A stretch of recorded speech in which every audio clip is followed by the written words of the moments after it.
Opposition کو کہنا چاہتا ہوں کہ کورونا پھیلنے کا بھی اندیشہ ہے اور دہشت گردی کا بھی اندیشہ ہے. میں پھر دہراتا ہوں، کل یہ نہ کہنا کہ شیخ رشید نے پہلے کہہ دیا تھا.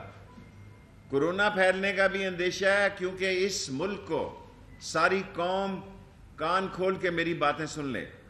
اس قوم کو، اس پاکستان کو عدم استحکام میں داخل کرنے کی بھرپور کوشش ہے اور پاکستان کی عظیم، بہادر اور جفاکش فوج کے خلاف ایک سازش ہو رہی ہے اور اس میں غیر ملکی طاقتیں ملوث ہیں. اس ملک کی جمہوریت فوج ہے، اس ملک کی معیشت فوج ہے، اس ملک کا استحکام فوج ہے. تقریباً 1 سال ہو گیا نواز شریف صاحب کو باہر گئے ہوئے، نہ کوئی آپریشن ہوا ہے، نہ ہسپتال گئے. ساری قوم کو، ساری دنیا کو، سارے ڈاکٹروں کو بیوقوف بنا کے وہ لندن جا کے بیٹھ گئے. کبھی واپس نہیں آئیں گے. وہ سمجھتے ہیں کوئی ایسا گیم دوبارہ بنے، کوئی ایسی سعودی عرب والی نئی چال چلے تاکہ میرے لیے کوئی رعایت کی صورتحال ہو جائے. جو پی ڈی ایم تشدد کی سیاست میں جا رہی ہے، مولانا فضل الرحمان صاحب قابل احترام، آپ جو مذہبی کارڈ کھیلنے جا رہے ہیں، ہم ساری زندگی اس مذہبی کارڈ کے لیے استعمال ہوئے ہیں.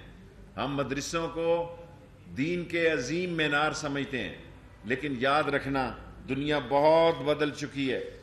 دنیا اتنی بدل چکی ہے کہ شاید آپ کو اندازہ نہیں ہے، اور شاید آپ کو اندازہ نہیں ہے کہ اس کے نتائج کیا نکل سکتے ہیں.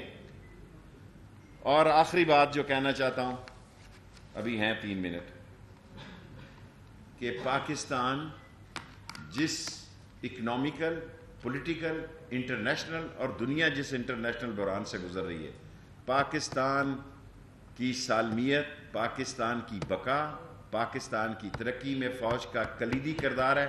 جو پاکستان کی فوج سے لڑنے کے لیے نکل رہے ہیں وہ پاکستان کے دشمنوں کے کہے میں ہیں. اپنی کارکردگی پہ سوچیں ورنہ تمہاری داستان بھی نہ ہوگی داستانوں میں. کوشچن